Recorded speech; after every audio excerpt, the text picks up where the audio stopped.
But let's get to the comment of the day. It says, so question, do you still play Hearthstone? If so, are you going to make a random Hearthstone video anytime soon? So I've posted a couple videos on Hearthstone in the past, just kind of random one-offs. I have actually pretty much quit playing trading card games at this point. I like them a lot, but they take a lot of time. And I was finding with Hearthstone, I kind of got to the point where I was playing it because I felt compelled to, not because I really wanted to. Because they release like a new expansion every 3 months, and if you don't play constantly, you can't get the cards you need in time for the next expansion, right? So you're kind of forced to keep playing, or else you got to pay a lot of money to play that game, because their card packs are not cheap. So I kind of got to the point where it's like, man, I keep doing this where like I have fun for a while, but then I feel compelled to keep playing even when I don't really feel like it. Just because I'm in an off phase, you know, where I don't feel like playing the game. And I just kind of said, you know what, I'm done with the game. So kind of out of trading card games at the moment. Pixelmon is actually kind of my replacement for that. I find it's very similar to trading card games, but with a couple nice variations, you know, so it's kind of like a new thing for me. So that's what I've been playing instead. The comment of the day, like we usually do. So this one says, hey, Etho. I was wondering if you had any plans to play Cube World now that it's come out. I remember your old series on it, and was hoping you would try it again now that it's actually releasing. Longtime fan here. Keep up the great work, Julian Shack.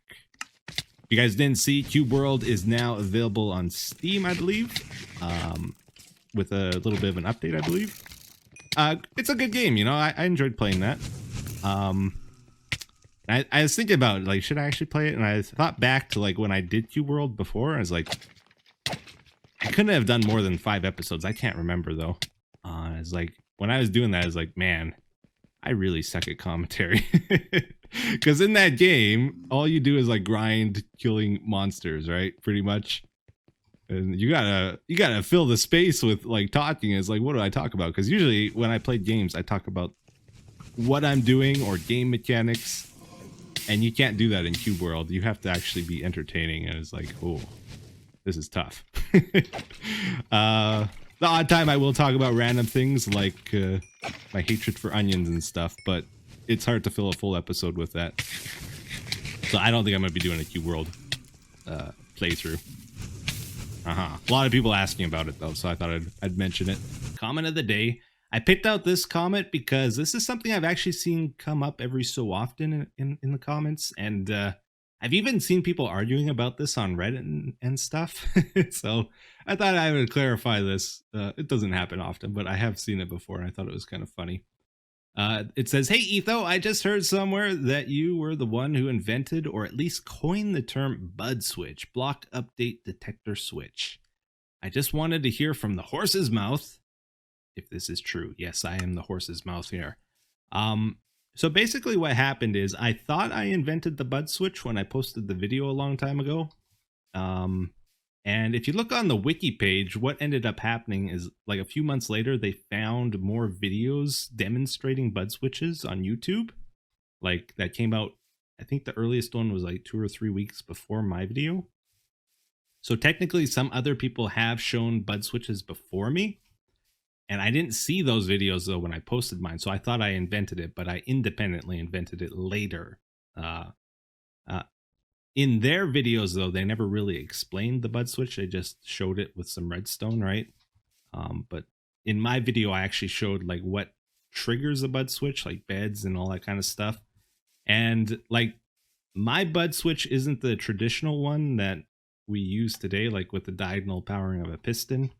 And then when something updates next to the piston, it causes it to extend. My original one was actually a boat switch like this. I tried recreating it here, and you would update the water that would flow to the boat, and the boat would lift up off of a pressure plates. That mechanic doesn't work anymore because boats sink in water now, but pretend that gets lifted up. Pressure plate goes up, that causes the pistons to extend and cut off the water. And then the boat would sink back down onto the pressure plate. you retract the top piston first, then the bottom one, so that the water doesn't flow back, and then it's ready to get updated again. So it resets the bud switch. So that's how mine originally worked. And then like a day or two after I posted mine, I remember Seth Bling showed the way of doing it with a piston, and I think maybe a couple other people. And pretty much the way it gained popularity quickly was like my channel was a decent size at that point and growing. I think Seth Bling's channel was pretty big at that point as well. Like we're probably maybe 50,000 subs or whatever, if I was to guess. And then a few days after I posted the Bud Switch video, Captain Sparkle saw it, and he also posted about the Bud Switch and gave me credit for it and a shout out, which was pretty cool. He had a big Minecraft channel at that point, so that's how it kind of spread to the Minecraft community, and a lot of people learned about it and stuff like that. So yeah, that's kind of the history of it. Anyways, the comment says, "Hey Etho, just wondering, what are your thoughts on the sudden popularity in Minecraft? Also, how do you feel about the current direction of the game? Great video as always." Oh, it's great, man. If people are enjoying Minecraft again or whatever, people that fell out of love with it and are coming back, I think that's great. I think it's a great game, always will be. There was a weird thing going on for a while. I don't know. Like in my comments, I was seeing this a bit where like people were saying they were getting made fun of in school for playing Minecraft. Like the kids were moving on to shooter games like Fortnite and stuff, right?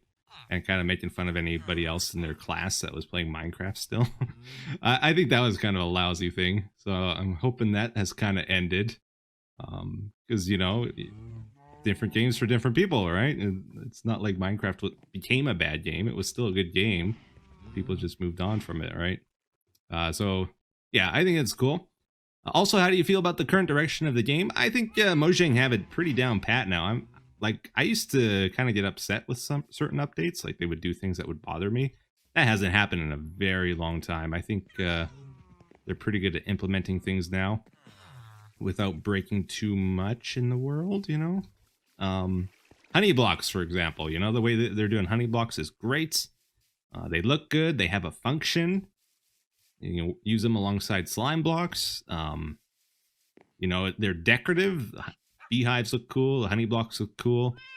You got the bees, new mobs, and also you can farm them. So it like appeals to everybody. It's decorative. It's farmable. It's new mob potential and stuff. So I think they got it down pretty good now. I hope they keep adding stuff in that way. Now let's get to the comment of the day, guys. Everybody's worried about COPPA. It says, "Hey Etho, are you worried about the COPPA laws that will soon be enacted by YouTube?" I'm sure worried. Sad face. So a little quick introduction to this for everybody that's not familiar. COPPA basically is meant to protect children. Some people on YouTube were posting videos targeted at children, and then they were putting like adult content in it, I believe, and kids were watching that. So I believe they enacted a law in the US to make that illegal, up to a $42,000 fine, I think, per video even. So if you have a couple thousand videos like yours truly here, obviously I'm a little bit concerned, because if every single video of mine got hit with that, I would definitely be bankrupt. But for many reasons, I don't think I will be affected by this at all. So for one thing, it's a US law. I'm Canadian. My videos were made before this was enacted. The big thing though is I have set all my videos to not targeted at children. They're for everybody 13 years or older.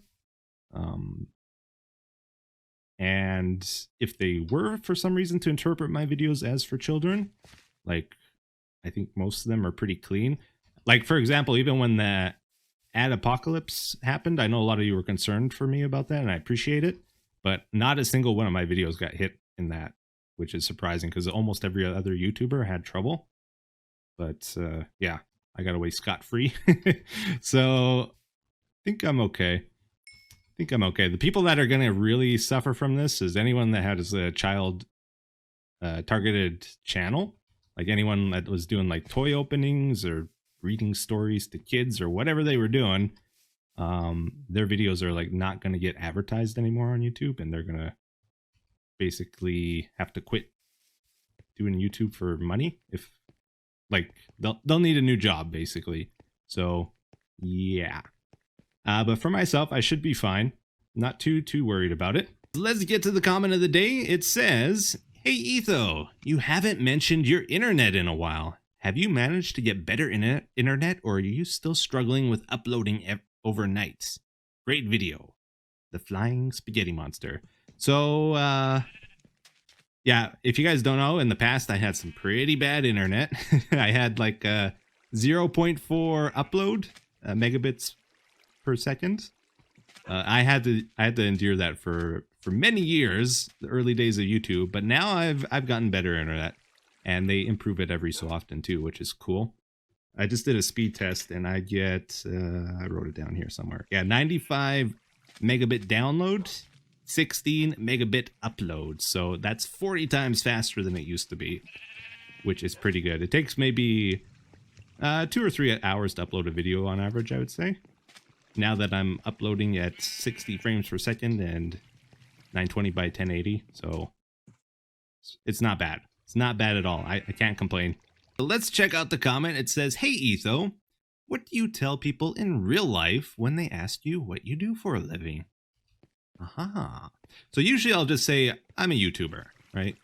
And they'll be like, "Oh, really? Well, how does that work?" Usually they'll kind of light up about it. You know, I find most people are pretty curious and interested in it. So then I'll explain like, well, I make videos on YouTube. Google sells ads on the videos. Like when people watch ads, then I make money from that. And Google takes 30%, I get 70%. And like most people know what YouTube is, right? So it's not super foreign to explain it. But usually they don't know the finer details, so I'll have to explain a lot of that. They'll ask me like, "What kind of videos do you make?" And I'll tell them I record video games, and then go into what video games, and they'll be like, "So do you set up a camera in your room, or how do you do that?" And then I'll have to explain you can just record your computer and stuff. They'll usually ask me like, "How can I find you on YouTube?" And I'll tell them that and that kind of stuff, right? So it's usually not too tricky to explain it. It is a weird career. Like most people, when they hear it, they're like very confused and interested. It's still kind of a new career, right? So most people have never met anybody that's a YouTuber like that does it professionally. So yeah, they're usually pretty interested, I find. So I picked out this one, kind of like it. It says, "Etho, as your fan base grows up," or ages, I think he means, "we realize that being an adult is very scary. Very scary. Do you have any advice for your fan base as we enter maturity? Keep up the good work." Okay. Little disclaimer first off here. This advice might not improve your life. Might make it worse. No guarantees. But my general life advice. Here we go. Let's see. Let's go financial first off. So I would say budget your money. I think a general rule is you don't want to spend more than a third of your income, I think it is, on housing every month. So if you're renting or if you have a mortgage or whatever, let's say you're making $3,000 a month, you probably don't want to be spending more than $1,000 of that on your housing, on your rent, your mortgage, whatever. It's generally a good idea to always be investing at least 5 to 10% of your income per month as well. In case you have a problem, something comes up that you don't expect, you want to have a little bit of a nest egg to go off of, you know. Don't live paycheck to paycheck. Very dangerous. Because as soon as you run out of money, you gotta go credit, and then you fall into debt, which comes to the next big Etho advice. Don't go into debt if you can avoid it. Maybe with your housing, it's fine, like getting a mortgage. I would say it's better to get a mortgage than to rent. But like, be careful about like going into debt buying a vehicle or something like that. I think that's a mistake. Like, buy a junker vehicle. Don't go into debt getting something nice, in my opinion. I think you're setting yourself for a lot of stress and trouble down the road if you do that. Let's see what else we got here. Let's go for maybe lifestyle, like health. Let's go Learn how to cook. Yes, that's a good one. Maybe try to only eat out once or twice a week. Beyond that, I think you're gonna have a little bit of trouble maybe with your health and your weight and stuff. And maybe we'll just do one more here. So let's go for psychological advice. Here we go. Okay, so a lot of people, they have problems they want to solve in their life, right? Maybe you want to find a job, maybe you want to find a spouse or whatever. Maybe you want to lose weight. How do you lose weight? You set the goal to lose weight, right? No. If you have a problem in your life, the only way to solve it is with an action. Setting a goal does not solve your problem. That's very important to keep in mind. You can have the goal to lose weight, but that's not actually how you do it. You have to have an action, guys. You have to work out. You have to avoid eating garbage food. And you can't go like, hey, tomorrow I'm going to eat better. Tomorrow I'm going to go to the gym and work out. Actions only exist in the present is the other important thing to keep in mind. So if you want to lose weight, the only time to do it is now, right now. You can't do it tomorrow. You can only do it right now. That's the only thing you can control.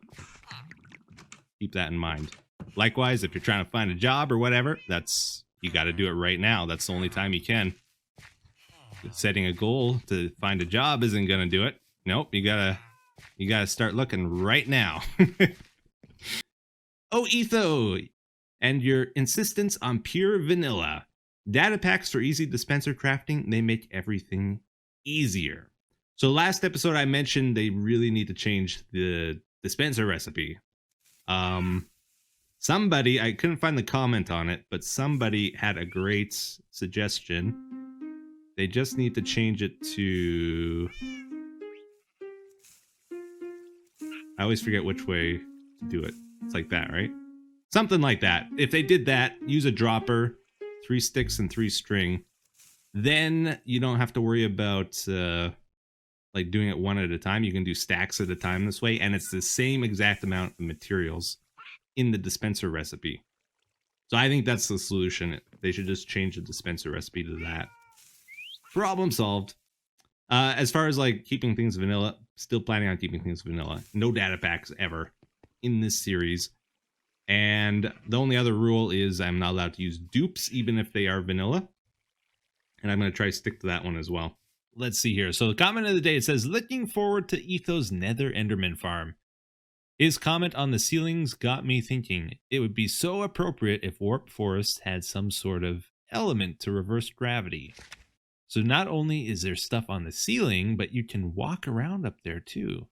This kind of concept would be perfect for the Nether's terrain, in my opinion. I thought that was a good comment. You know, that's an interesting idea. What if they add some special effects to the new biomes, like walking around on the ceiling? That could be fun.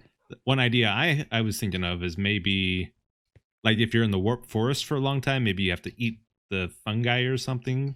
Otherwise, you get some sort of warp sickness and you start warping around like an Enderman. Every so often, you know, and it gets worse and worse the longer you go without eating something or whatever. Could be a fun mechanic, you know. Yeah, they could do stuff like that. They did add an ability where you can climb on the weeping vines now too, which is cool. It says, Etho, you can easily fix the zombie pigman farm by replacing all of the spawn platforms with magma blocks. Zombie pigmen can spawn on magma blocks, but piglins can't. I like how he threw the word easily in there.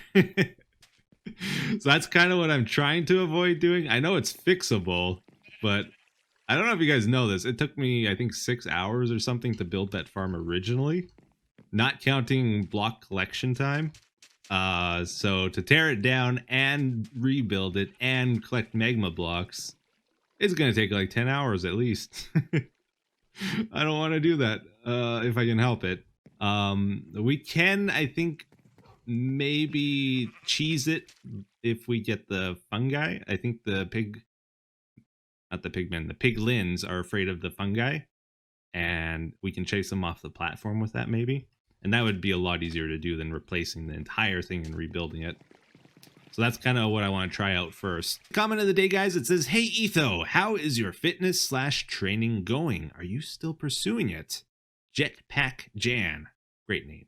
Yeah, so the short answer to that question is it's going very well, actually. So if you guys don't know the story, about a year and a half ago, I started working out pretty casually because I was starting to feel a bit sluggish, having trouble focusing and stuff like that. If you don't know, exercise is more than just physical; it also improves your mental health. So I got thinking maybe I should start working out, see what kind of effect that has. And I was just doing it very casually, like 5 minutes a day, maybe twice a week. When I first started, like I do push-ups and that's it for the day, or I would do sit-ups and that's it for the day, and do that like twice a week, which is like nothing. But I noticed big changes just from that little amount of activity, and I wasn't pushing myself very hard at first either. Did that for about 6 months. It was going pretty good. I started to increase my activity a little bit during those 6 months, and then summertime came around. It got really hot, and I just stopped like almost completely. It was like unbearable to work out in the heat. So I kind of gave up for a bit, got lazy with it as well. But then autumn came around and I started working out again. And then like from autumn last year till now, I've been working out pretty regularly. I even went from like twice a week to probably 5 or 6 times a week now, but I'm still pretty casual about it. Maybe work out like 10 minutes a day just at home. Don't go to the gym or anything. A lot of people think you have to go to the gym to get into shape. You don't. You can just start working out at home, guys. You can do it right now if you really want. You just got to talk yourself into it. I have started doing a few activities that are more difficult, though. One of my favorites that I saw like the best results with was like, I think you call it a neutral grip, like between a chin up and a pull up. Except I don't use like my full grip strength. I only use the tips of my finger. It took a while before I was even able to do one of these things. But once I started doing those, man, my shoulders got big and my arms, and it works the abs and everything pretty much. Yeah, so I'm trying to get into more difficult activities because I find they have a better result once you've been doing it for a while. But yeah, definitely noticed some big improvements of getting stronger. Don't quite have a 6-pack yet, but there's definitely some shape there, and just overall feeling pretty good about it. So yeah, I recommend you guys try it out if you can spare 5 minutes a day or whatever. The comment of the day says, "Hi Ergo, how do you keep motivation playing Minecraft? I want to be back in the game and enjoy it like in the old days. Put together a vanilla plus mod pack and played on an amplified world, but I don't know. I don't seem to get into it.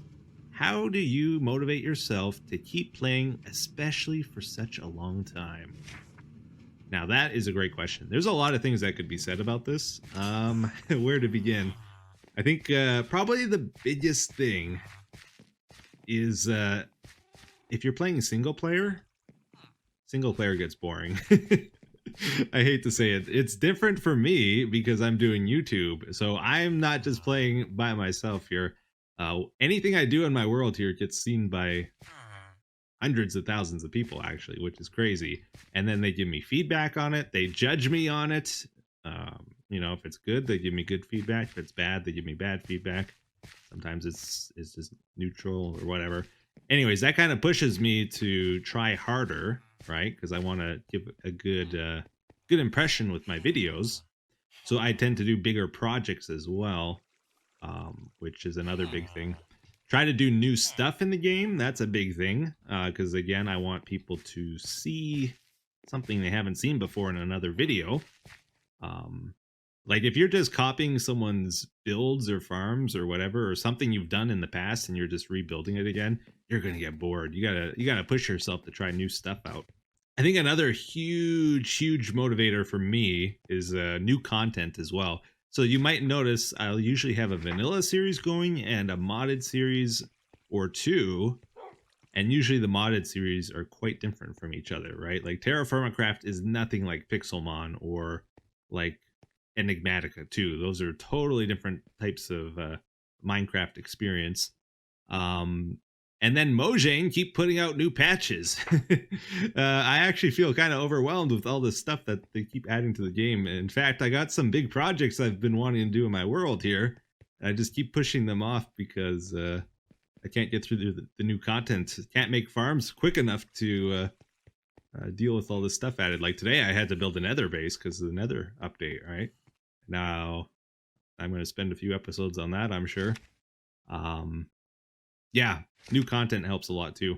Let's get to the comment of the day, guys. It's time to wrap up for today. It says, why is your Twitch in your bio or description if the last time you were live was over 4 years ago? I get asked this question a lot, and it's actually for a good reason. Number one, it's actually a few reasons. Number one, I would say it looks pretty good.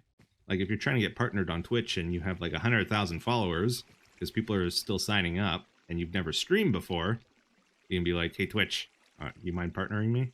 I got a lot of followers. And they'll be like, oh, yeah, for sure. I am actually partnered, but I think I have to get re-partnered if I ever want to start streaming again. So there's that. Second reason, it's to help protect against imposters. So people like to start up channels or things similar in name to me and pretend to be me. So how do you know who is the official Etho? Who's the real guy? Well, you're watching this video. What's linked with this video? My Twitter, my Twitch.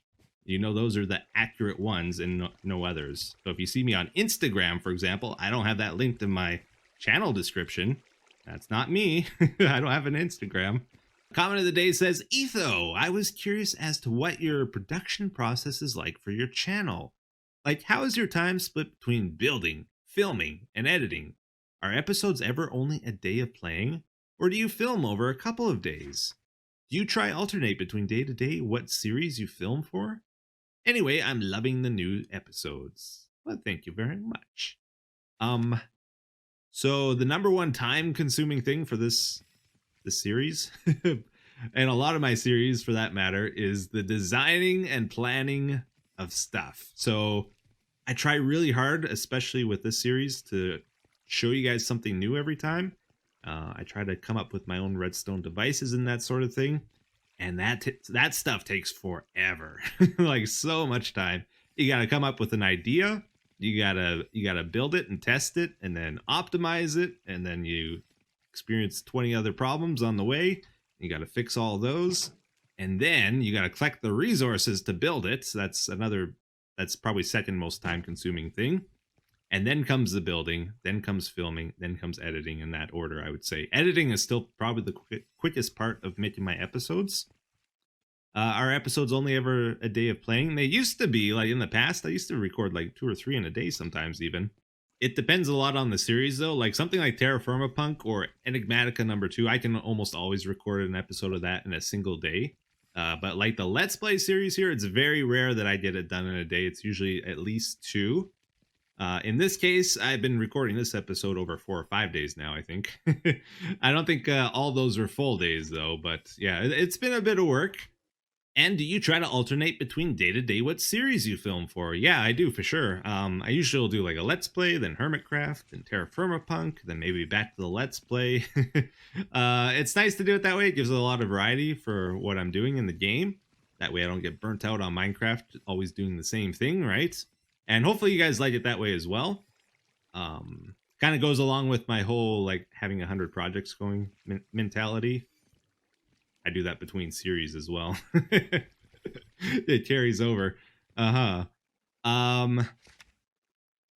yeah, I do also give preference, like if a certain series is more popular than others, I'll usually try to record it a little bit more than the other ones. So right now, Hermitcraft is by far the most popular one. And it's also a multiplayer series, and those usually get a little bit more of a preference as well, just because stuff is time sensitive on those. The comment of the day, guys, it says, hey, Etho? He didn't say hey, Etho. They always say hey, Etho. Hey, do you still like competitive Pokemon? If so, you should play Pokemon Showdown. It's the best way to play competitively. Would be fun to see. Aha, so I actually did... Like back when I was playing Pixelmon, I did get into playing Showdown quite a bit. My most fun in Pokemon, I made a troll team for Gen 7 just before it ended. It had a beat up Weavile with a King's Rock. It had triple Scarf. Volcanion was Scarfed. I had Scarfed Cartana and Scarfed Huron Black. The idea was like a bunch of heavy hitting guys to really tone up the beat up. Then I had a Mega Metacham and a Landorus on the team. And it was meant to be a troll, but it did amazingly well. I got up to the top 100 at one point on Showdown, like 1850 in the ranking. And I had so many people raging in the chat. It was amazing. So much fun with that. I did play Gen 8 a little bit on Showdown. Whoa. But not as much. I haven't played in quite a few months now. So I just checked here. I couldn't find any replays for my Gen 7 team saved. I think they might have expired. But I did find a couple from my Gen 8 troll team. It wasn't nearly as good as my Gen 7 team, but it had some fun too. So I'll try to link those in the video description if I remember, and you can check them out if you want. We are going to end things with the comment of the day, which says, I just want to comment again on the increased quality lately. Do you now use a strip during some of the talkover parts? Keep up the great work. Aha. Well, thank you very much. I have a lot of people asking me that now. Now, I'm still doing the same style. Usually I'll just have like a mental outline in my head of what I want to say, and then I'll try say it, right? And I can still improv things in between that and whatever I want to do, right? What I've done lately is I've watched some of my videos critically, and I've tried to look for ways of improving. One of the main things I noticed is in my videos, I tend to repeat things a lot. So I'll say something and I'll say it again in a different way. And that's good in the sense that it can clarify something, but it also just drags out the video and doesn't add any new information. So I'm trying to avoid doing that. Also, I tend to use a lot of generalized words, and I'm hoping to use more specific words in the future. Like I'll say that thing and I won't say what that thing actually is, you know? It's a bad habit. So I'm trying to be more specific in the videos now to convey more information. And also I'm just cutting a lot more of the stuff we don't need in the episodes. So it seems to be faster paced, even though it's pretty much the same way of recording, just different editing. We should wrap up here with the comment of the day, which says, hey, Etho, have you ever considered going back to the Ender Porter? I recall there was an issue with the loading of chunks, but with how Nether Portal chunk loaders work now, would it be more possible now? I'm not quite sure I know exactly what he means by Nether Portal chunk loaders. I'm assuming something that shoots items through constantly. I don't think that really will work in a single player world, maybe on a server for keeping the chunks loaded, because as soon as I close my game and come back, I think it's going to reload them no matter what, right? I don't like the idea of keeping chunks loaded either, because that's going to lag my world as I'm playing constantly, and I don't think it's really worth it. Now let's just talk about the Ender Portal real quick, because a lot of people get confused about this. The issue isn't that we can't keep the Ender Pearls suspended. That's actually fairly easy to do still. I say that and it fails and I fall through. Yeah, I never did perfect the setting of this. Oh, come on. There we go. So it's bouncing on a slime block, and as long as it does that, it should be fine. But the issue is, if I die and I leave the area, or if I go through the nether, or if I just fly a few hundred blocks away and come back, the chunks unload, and then when we reload them, we teleport. That's why it's broken. I have not found a way to fix that. See, it activated unintentionally there. That's the big issue with it.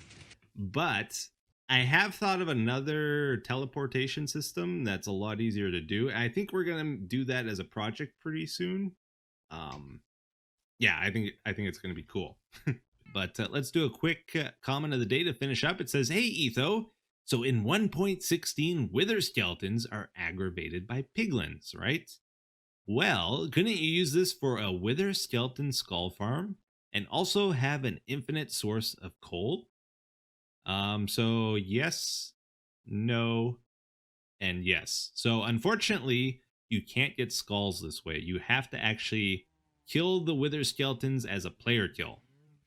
That means you have to kill them. Or you can also use your wolves to automatically kill them. That's like the main way people do it, I think. Uh-huh.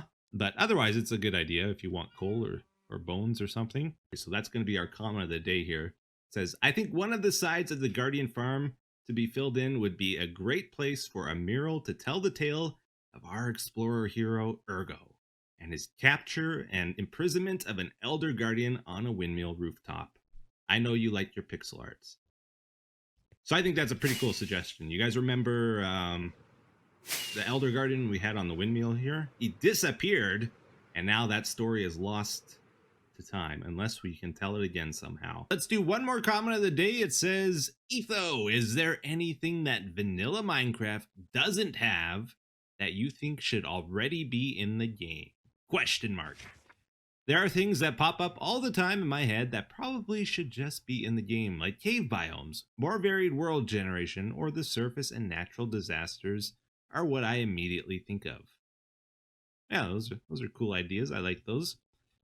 For me, it's always like redstone stuff. I love whenever they add a new redstone thing to the game. Like when they added shulker boxes and observers, I spent so much time just goofing around with those, having fun. So I'm always big for that.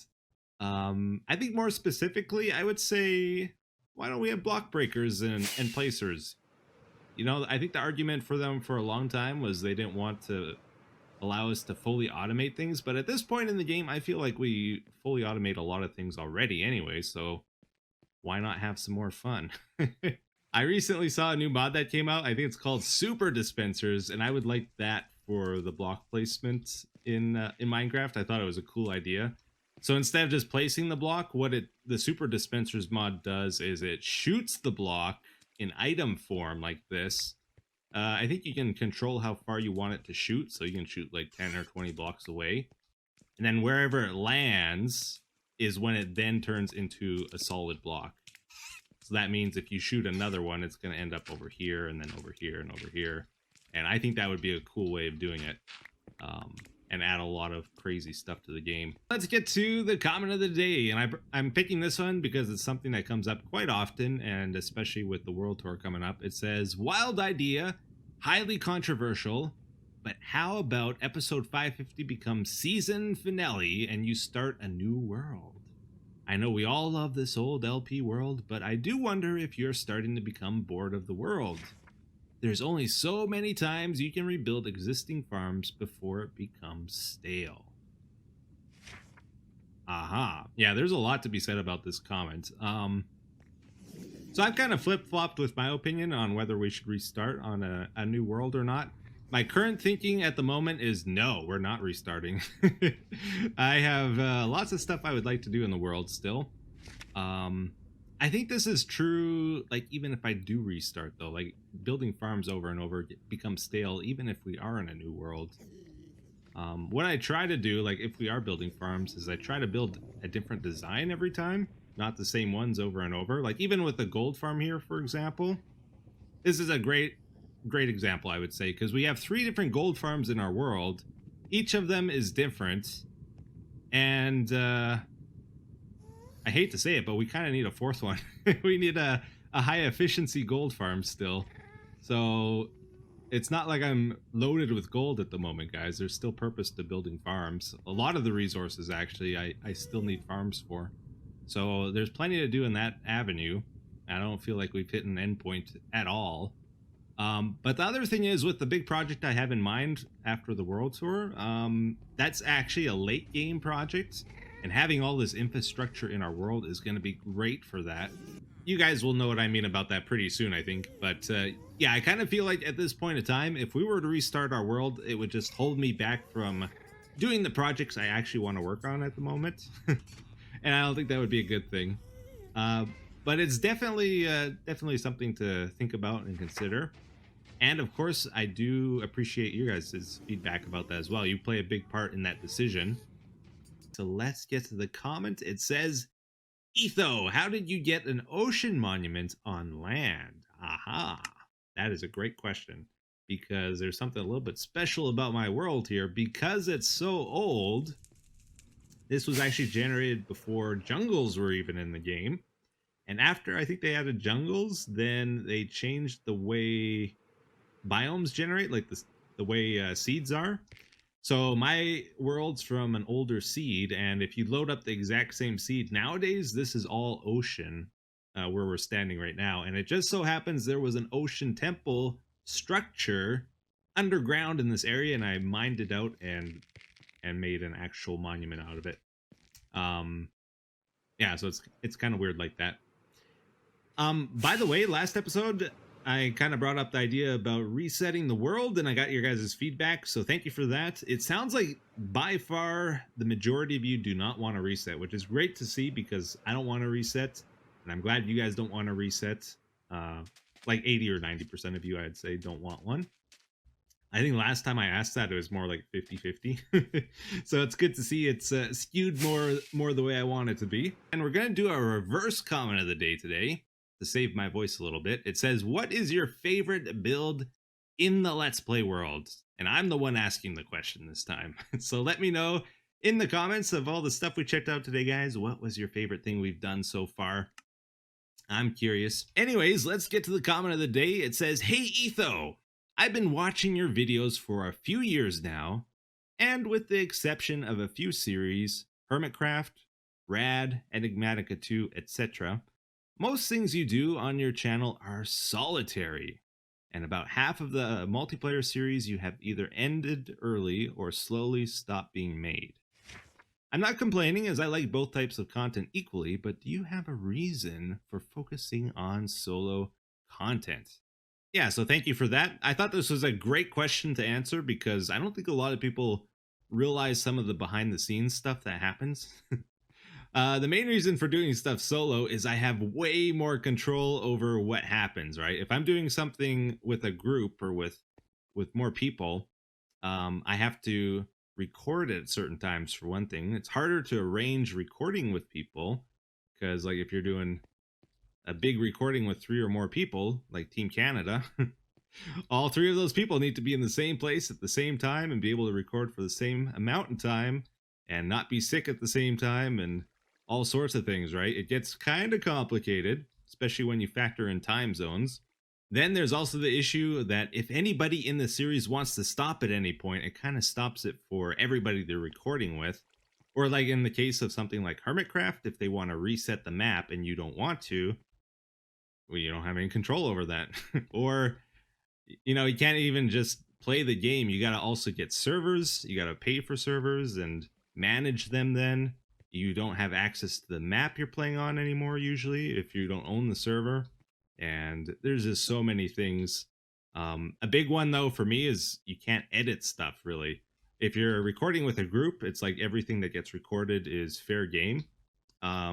If your goal is to take like 2 hours and cut it down to 20 minutes, that doesn't generally happen. You pretty much just post everything, right? So it's a lot better for like lazy content, like where you're just showing everything, but not so good for the content I like to do, where I like to edit it down. Then like there's just so many things. Like if somebody in the group is doing the exact same thing as you and you both post the same videos on YouTube and your viewership overlaps, they watch the other guy first, they're not going to watch your video then, so you lose viewership. That's another bad thing. So there's a lot of stuff that basically solo videos are much easier and generally more profitable to make, and you have a lot more control. Here's the comment of the day. It says, I think this idea is really cool and has a lot of potential. The only thing I'm a little worried about is the scope. This project is just so huge. That being said, this is not the first time I've been skeptical of a project idea. When you proposed the Nexus so many years ago, it sounded insane to me, but you finished it and it's so impressive. I think it will be fun discovering and recording all the game mechanics, world generation, building techniques, etc. And I know that if anyone could do it, it's you.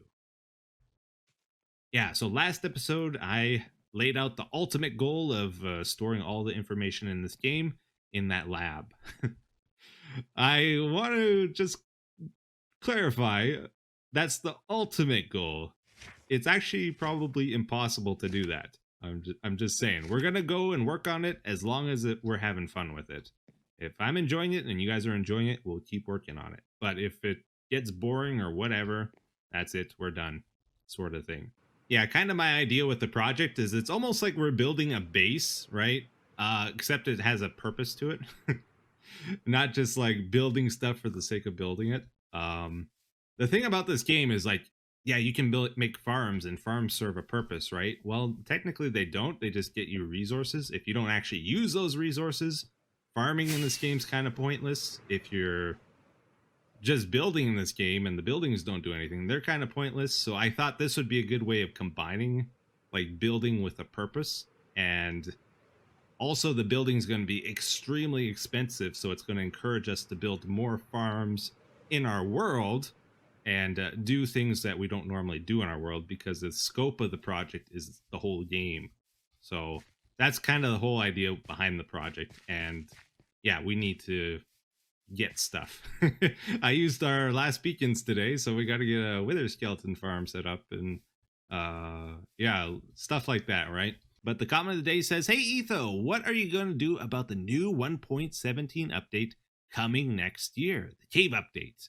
I'd love to see you start anew instead of going off tens of thousands of blocks to get to the new terrain again. Either way suits me. However, I'd love to hear your opinion. Yeah, it's probably a little bit too early to know exactly what I'm going to do. We got to figure out how they're going to implement things and all that before we can make calls. Had a lot of people asking me about that, though. Most likely, we'll just go to a new area and play around in the new features like we usually do. I don't need to go very far, like not tens of thousands. If I go 2,000 blocks that way over the mountains, it's new terrain. I don't explore much in the world here, actually. I try not to because it makes the world bigger and I got to go farther, right? So there is stuff nearby where we haven't explored, for sure. Lots of it. Now, before we wrap up the episode, I do want to talk about how I think they should implement the Skulk Sensor, because that's the thing I'm most excited about in the next update. The redstone thing, obviously. So if you don't know, it's basically going to be a sensor that can sense sounds or vibrations. So if you look at the bottom right, I turned the sound text on to give you an idea what's going on here. So every sound in the game has its own unique text to it, like sheep baas, water flows as you walk, footsteps play. So having a sensor that can detect sounds is going to be really cool, especially because it does other things. It's got the wireless redstone feature. Something I noticed that I don't think a lot of people mentioned is it seemed like you could use it as a timer as well, like the time to send from one Skulk sensor to the other seemed to be based on how far apart they were from each other, so that I could see that being quite useful. And just on its own, if it's a general sound sensor, that's going to be great. But the thing that will make it amazing is if they make it so you can filter specific sounds. They're going to have directional filtering with the wool blocks, but specific sounds like footsteps. You walk along and a door opens only if it hears footsteps. That would be amazing. The problem is if it's like all sounds, you could have a bat spawn and then it's going to cause your redstone device to trigger and you're going to get mad and frustrated. So I think they kind of need to add filters. How do they do it? It's the next question. I would like to see them add filters in two different ways. So let's pretend this is our Skulk Sensor over here. Firstly, for newer players or people that don't really understand how it works, I would love it if you could right-click it and then maybe a light turns on or you get some kind of visual indication that it's in listening mode. Maybe some particles are spawning off of it. Who knows? When it's in listening mode, it listens to all sounds around it, and the last one it hears is what the filter gets set to, and then when you shut it off, it saves it, basically. And I would like it if, like, when you hover over it, if it says what it is, or maybe there's some way to even play the sound from it. And so when you look at it, maybe it says what the sound is. The other way I would like to see it is for more experienced Minecraft players, like, hey, maybe you know what the sounds are in the game, and you could pretend I'm naming the Skulk Sensor right now, footsteps. you name it, and then the filter gets set to that. And then if it's like an MBT data stuff, it'll save it even after you pick it up and put it down again. It'll still keep that filter, so you could do like full stacks of them at a time even. And I think if they could only pick one of those options, I would want them to pick the first one, because it wouldn't require any game knowledge and anybody could do it. And I like the idea, like if you wanted to react to pig sounds, you'd have to bring a pig next to the sensor. Like it would involve interacting with the world more. So I think that's better, although it would be more tedious. But let's get to the comment of the day. It says, do you ever go back and rewatch any of your videos, like the speed challenges, for example? Do you think you would be amused as to how your thought process was for certain things now being years more experienced? I am sure your viewers would love to see an up-to-date speed challenge of some kind reviving the old days. Yeah, so typically, like, I don't rewatch my videos. Sometimes I'll see some stuff.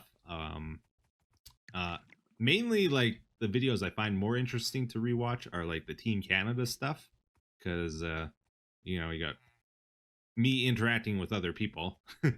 And I find it interesting. Like I'll be rewatching it. My memory is not quite perfect. I remember most stuff, but they'll be like, okay, what am I going to say next in this situation? I'll compare like what I would say nowadays to what I'll actually say in the video. And a lot of times it catches me off guard. It's like, oh, was not expecting that.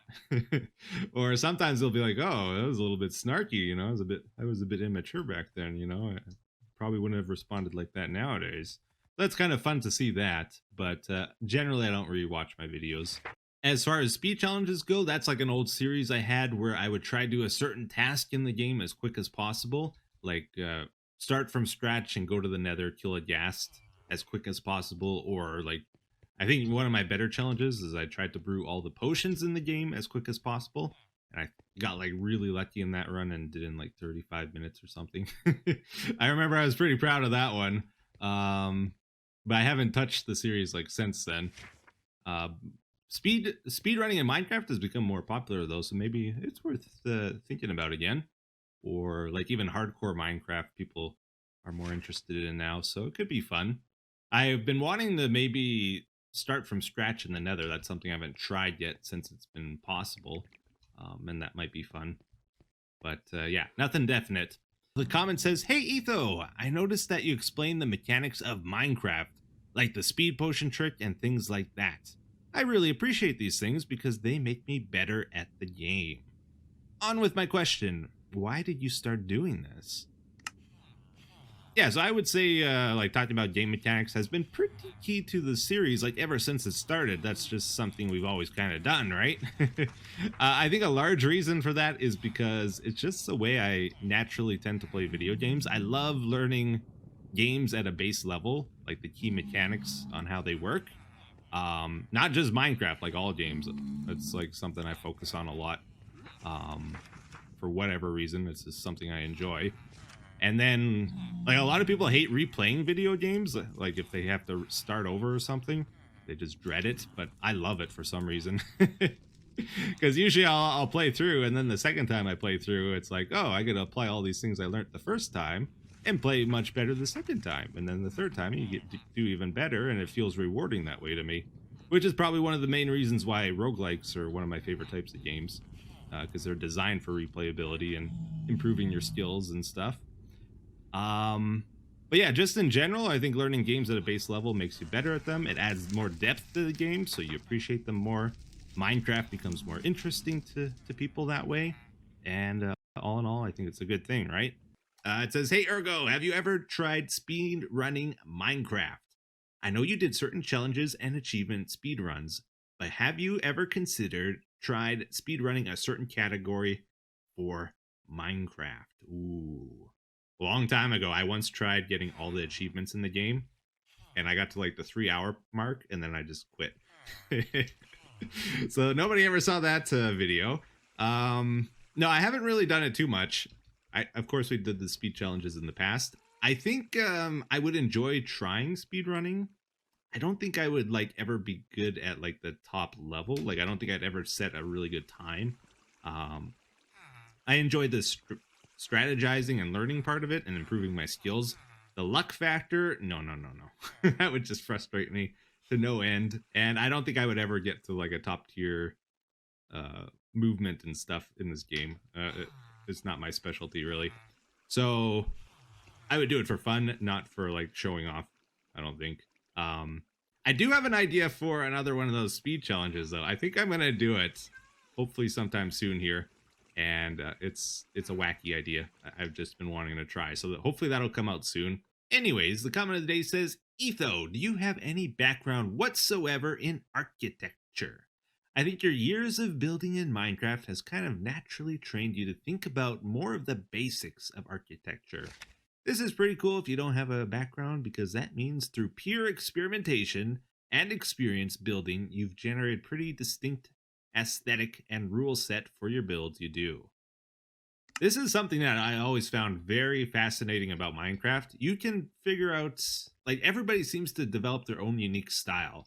I know a Nebris build when I see a Nebris build. Or when I'm flying around the Hermitcraft server and I don't know who built something, just looking at the build, I can usually figure it out now. Like, yeah, everybody seems to develop their own patterns and stuff, and I'm no exception to that. I don't have a background in architecture, though. No. I generally don't like to follow the standard, like foundation, walls, roof. You know, I build more abstract in Minecraft, I find. Occasionally, I'll try build a house like this one we're in here, but it's pretty rare that I do something like that. Let's get to the comment of the day. It says, hey, Etho, the new snapshot that came out changed to the new cave what? The new snapshot that came out changed the new cave generation. Let's go with that. And lowered the bedrock level to minus 64. I think everyone following your Let's Play must be wondering, are we going to be seeing a Man Cave 2.0 in the future? Now, I've thought about this. So if you guys didn't hear, they're adding 64 blocks below the world and 64 blocks to the top of the world. Another 128 blocks of play space, which is pretty cool. Now, I don't think we will ever do another man cave the same as what we did over there. There would be no point, right? If we want, we can expand that, the one we're living in, but we might live underground, but with a different style of base. Is that something that would interest you guys? Let me know in the comments, and if it is, we'll go find a cave in the next update, and we'll set up there. And not make another man cave exactly. We want different block palette, different rules and stuff. I think the next base I make, I want to make it work where you zoom around it with Riptide. That's like something high on my priority list of fun, you know? So we'll be designing around that most likely. But yeah, with our current world here, what does this change mean for us? Well, we don't know exactly just yet, but I suspect the world's not really going to change. That's generated already, which means I'm going to have my bedrock at Y0, and I think if we break a hole through the bedrock, we can go down another 64 blocks. I think that's the way it's going to work. But again, I don't know for sure. They might change a generation, so the first time you load up your world, it adds a bunch of stone underneath. We'll see. But yeah, we might be able to expand down in our existing man cave as well, which would be cool. Anyways, let's get to the comment of the day. It says, how did he get like a stack and a half of sand from a TNT explosion in the desert? So last episode we did the resource gathering. And yeah, this confuses a few people. So for one thing, I've heard that Bedrock Edition didn't get the change. Mojang made a change over a year ago, I think, maybe in 1.14. I don't quite remember. But they made it so TNT in the Java, whatever you want to say, edition specifically will always get 100% of the drops now, which is great. Now, don't get confused though. That doesn't mean creepers will drop everything when they explode, or gas balls or any of the other explosions. Just TNT will drop everything, and just in the Java edition. So yeah, and it's great for farming stuff. Like TNT is amazing in this game now. Use it for everything. Or you're a sucker. Let's get to the comment of the day. And yeah, it's a fitting one. It says, Etho, why haven't you uploaded in a while? So for those of you that don't know, I've pretty much just been uploading Third Life lately. I've just been taking it easy. Haven't really uploaded any Let's Plays or Had a big gap without Hermitcraft as well. No like specific reason. It pretty much came down to like ever since Hermitcraft season 7 started back, I think in March last year, to like January, February of this year, I've been playing a lot of Minecraft, like a lot of Minecraft, and it was getting to the point where I felt like I needed a break. So I've just been playing other games in my Steam library, taking a break from Minecraft. I was worried if I didn't take a break, like when 117 came out here, and I just kept pushing and pushing and pushing, that I would just burn out like when it came out, and that would be the worst time. Like at the start of a new season of Hermitcraft and a new update and all that stuff. So I'm feeling good now. Like I got plenty of energy, right? Update just came out, is a perfect time to be refreshed. I do try to keep my YouTube channel here as a hobby, which means I don't really set a schedule. I upload stuff when I want to. I upload what I want to as well. I'm not just like trying to chase views.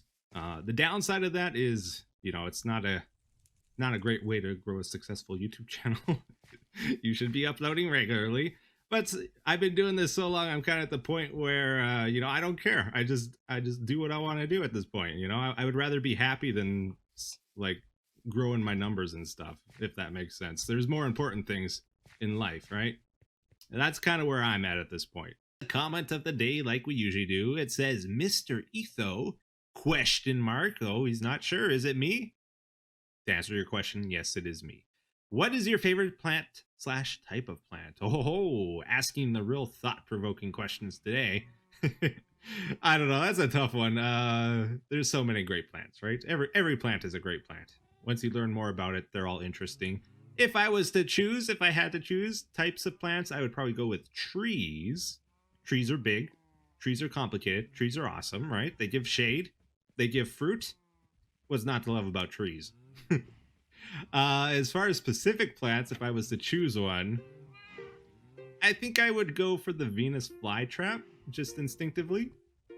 Carnivorous plants, how many of those are there? There's actually a few, but it's cool. It like if you touch one of them, they'll like, close up on your finger. They have like sensory organs when you touch them. They move, which is pretty neat. Let's see. Another one that comes to mind is the nature's troll, the tumbleweed, right? That's a pretty cool plant. It like zips along highways. It piles up next to people's houses and sometimes catches fire and burns your house down. It's like nature's troll. It's great. Maybe there's a plant out there that actually responds to music. It'll like dance. I don't know if any of you have seen videos on that. That's pretty neat. I saw another video on a plant that emits almost like a gasoline, and it can catch fire on hot days. Just like randomly it bursts into flames. So there's some crazy stuff out there. It's hard to pick a favorite though. There's so many cool stuff. The comment of the day, which says, "Hey Etho, do you ever spend time in your single player world just for fun, to relax?" Now, this is a great question. So I got a bit of a story about this. Now, a few years ago, I kind of got into the habit of join my worlds, press record. Join my world, press record. Get an idea in creative, press record. Like just like pump out the episodes, right? And I found I was starting to not really enjoy the game as much. And I kind of got burnt out a bit. And you know what it was? Oh, this guy ain't good. Wait, is this Riptide? Let's just walk away from him. We don't need to fight. Only bad things can happen. What I found out is that I gotta just spend time playing in my world. I like to just grind resources off camera and like put on a video or something as I'm doing it. It's really chill and relaxing. And usually that's when I get all of my ideas, actually. Is this when I'm not really forcing like episodes out and stuff. Just like have fun, relax, play the game. And I found the more I do that, the less I feel burnt out playing the game, which is important when you play for years and years and years in the same world. Very crucial. Also, setting your own time schedule when you want to actually play instead of feeling forced to. like I kind of felt before. I used to like always try to record an episode every day or every second day or every third day, and now it's kind of gotten to like every week, and honestly, I'm loving it. I love like the slow pace. I know you guys hate it. You absolutely hate it, but it feels so good for me. And then like at times I feel like especially inspired to play, and I'll play more then, right? But I don't want to force it. Great question. Thanks for asking it. It is that time for the comment of the day. It says, Etho, do you know that there are different variations of flight rockets? You don't have to use the level 1 ones. Craft a rocket with 3 gunpowder instead of 1. So this is actually an interesting thing that I don't know if a lot of people have played around with. So I used to always use rocket 3s, like forever. It wasn't until Hermitcraft, actually, I noticed everybody used rocket 1s. And then I started using them because that's what people gave me or what I could buy at the stores. And I found out I actually really prefer the rocket 1s. They don't last as long. It's true that it's like less value for the inventory slot, right? But a lot of times when you're doing stuff, you just need quick little bursts to get somewhere, right? It's not like you're traveling far all the time. And I find rocket 3s, you just spend most of the time waiting for the rocket to run out before you can land, right? Or else you're going to conk into the wall and die. So yeah, I much prefer rocket 1s. Let's wrap up our episode with the comment of the day. It says, hey, Etho, whatever happened with the note block music? I really liked it. I really liked it too. Yeah, so this has been asked a whole ton. I thought I'd give a clear answer to you guys just so you're not confused anymore about this. So I first started doing the note block thing because I thought it would be a good challenge to myself to kind of force myself to learn how to like convert music from sheet music or from tabs or whatever to actual Minecraft music. It's actually kind of challenging because you're limited to 2 octaves in Minecraft and only a certain number of instruments. So it was a great challenge, right? I learned a lot doing that about how music works and all that. But the other thing is I thought I was legally allowed to do it because I'm actually generating the music on my own computer, right? It's an original work. So I thought, no, it turns out there's something called a melody copyright claim, which I very quickly learned. A bunch of my videos actually got claimed for that. No surprise there. So that started to become an issue.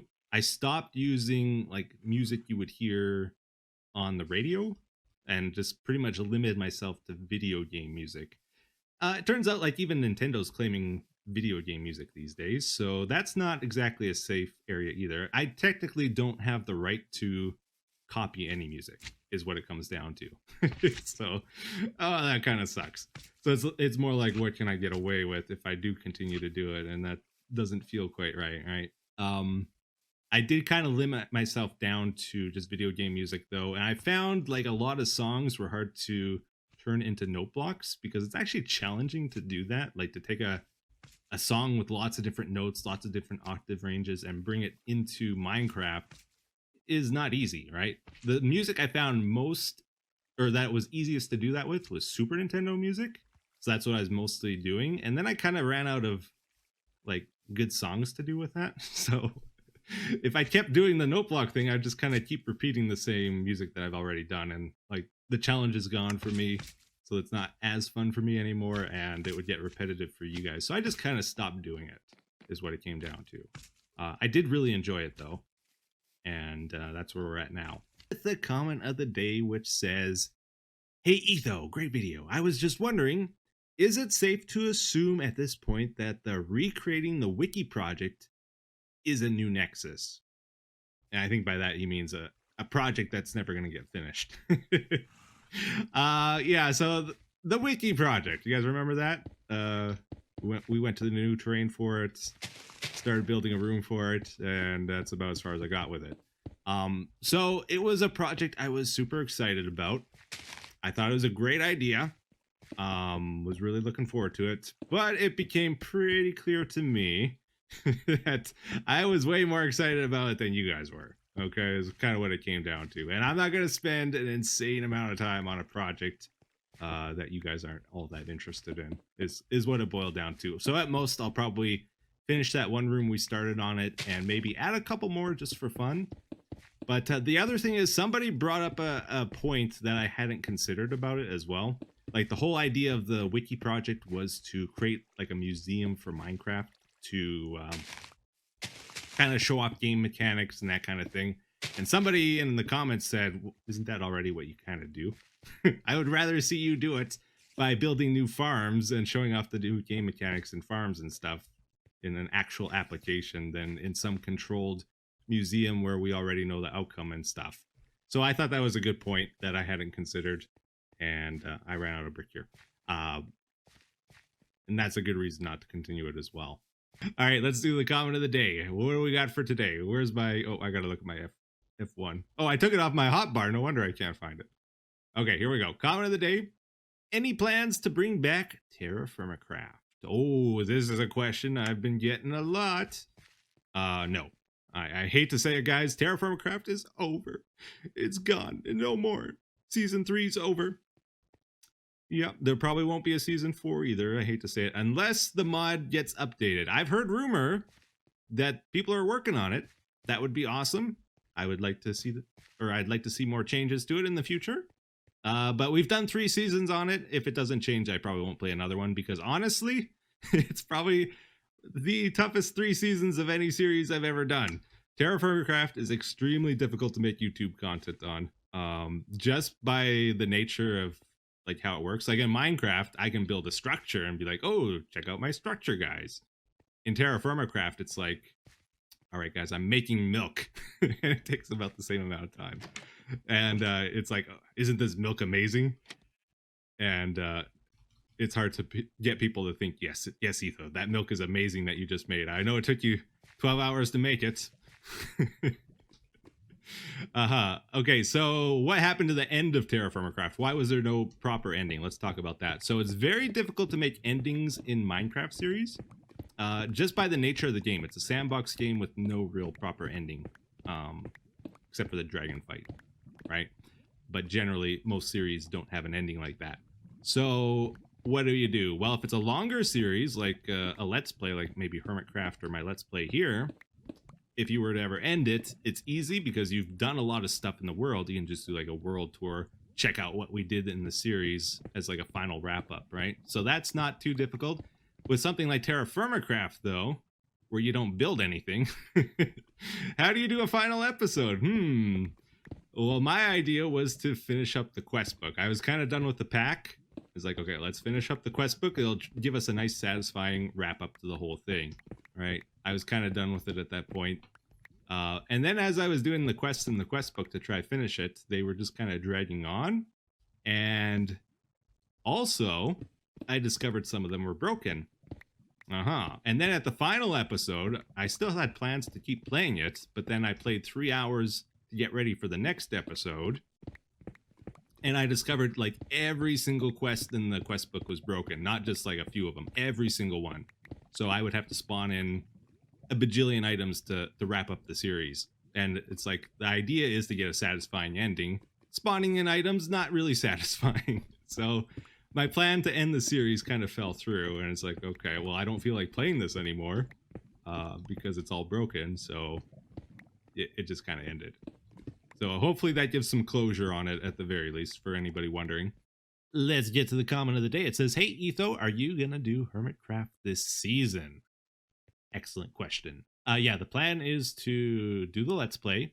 We're going to try to get back into the modded series, assuming all the technical problems are fixed, and then Hermitcraft as well. So those are the 3 series I want to keep going, and hopefully start that up soon. Again, I'm going to have a bit of issues with time still.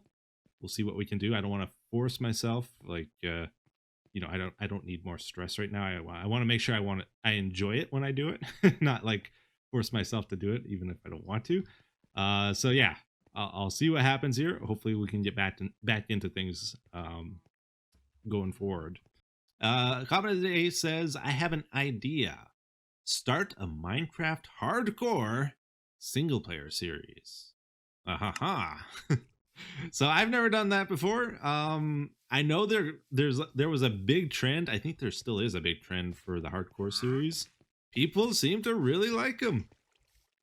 I don't know though. I always had like mixed feelings about them. Like whenever I watch a hardcore series, it's like how much value does that actually add to what's happening? You know? And to me, it's there's really nothing. But other people, it's like, oh man, it's exciting. It's a risk. He might lose his world. You know, it's.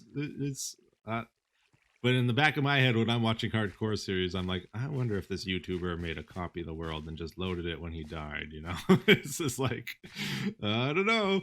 It just kind of feels like a regular series to me. Personally, now if you're streaming it, it's a different story, because then like if you do die, it's like, nope, it's real. People saw it happen. Can't take it back. You know, it's the real deal. But it's probably not something I would do. Right now, it is time for the comment of the day. And I like this comment because it really got me thinking about things a bit. It says, Etho, your intros used to be so unique, but now you've got a "what's up, guys" formula every time, and it sounds kind of cringe. All of them used to be different and quirky and unpredictable. Be creative with it again. I know you can, because you're different than every other YouTuber on this site. Thanks anyways for all the videos. You're still my favorite creator 100%. So, this is an interesting one. So I thought about it for a bit, and it's like, I'm kind of at the place now where if I have an idea for an intro that I think is good, I'll do it. Or if I think it'll be entertaining, sure. I try to avoid getting too quirky these days. I don't know. Like you think about like the general spaz stuff I used to do a long time ago. I did a lot of that stuff with like it in mind that a lot of kids were watching me. Like that's not like something I probably would do otherwise. And now I'm trying to be a little bit more true to myself, right? I find that stuff kind of cringe myself. So if I can come up with an intro that's not too cringy, I'll do it. I don't think the "what's up, guys" is cringy. I think that's a matter of taste. I have a feeling a lot of younger people like a little bit more action, and older people might like a "what's up, guys," you know, just a quick little greeting to start the episode. Otherwise, it's a bit jarring, a bit too in your face, you know. I don't know. I kind of like a quick little hello when I watch a video. But that might be just me. I don't know. So I kind of do a little bit of both. Get to the comment of the day. It says, "Hey Etho, I have a question that's been bugging me for a while now. I've noticed that your voice often changes very quickly in tone, confidence, and level, even between words. And I remember in your older videos, you used to be much more monotone. I'm pretty sure you mentioned ages ago that you purposefully made an effort to have more energy in your videos and keep things less monotone. I don't know if I've ever said that. I'm wondering if you still think about that while creating content, or if it's simply become your natural voice. It's a pretty natural thing for me now. Although I find if I put a little extra effort in, I can get way more range in my voice if I think about it. Or would your voice still be monotonous if you didn't think about it? Just curious. I love your voice, but it's been plaguing my brain. So I don't think I would have a flat voice. Like if I didn't think about it, I think I'd have quite a bit of range still.